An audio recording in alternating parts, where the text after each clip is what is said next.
आंजर्ले दापोली मार्गावरील सालदुरे येथे कारचा भीषण अपघातात एका लहान मुलीसह 6 जण, एकाच परिवारातील 6 जण गंभीर जखमी।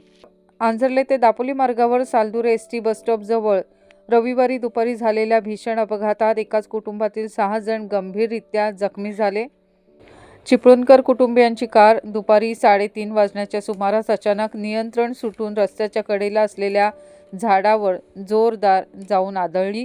धडकेची तीव्रता इतकी मोठी होती की वाहनाचे मोठे नुकसान झाले। कारचा दर्शनी भाग पूर्णतः चक्काचूर झाला।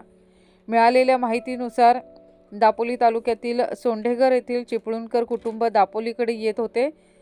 दरम्यान सालदुरे येथे कार येताच कारचं नियंत्रण सुटल्याने कार जोरदार येथील एका झाडावर आदळली आणि याची तीव्रता इतकी भयानक होती की कारचा पुढील भाग पूर्णतः चक्काचूर झाला। या अपघातात अमरीन सलमान चिपळूणकर वय वर्ष 32, कादिर अहमद चिपळूणकर वय वर्ष 62, मरियम सलमान चिपळूणकर वय वर्ष 9, जरीना कादिर चिपळूणकर वय वर्ष 55, सुमय्या अलिमिया जोगिलकर वय वर्ष 30, फौजिया कादिर चिपळूणकर वय वर्ष 26, सर्व राहणार सोंडेघर।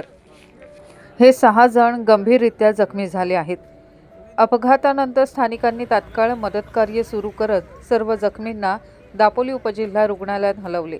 तेथे प्राथमिक उपचार झाल्यानंतर अधिक उपचारासाठी सर्वांना मिरज येथील रुग्णालयात हलवण्यात आले असल्याची माहिती सूत्रांकडून प्राप्त झाली आहे।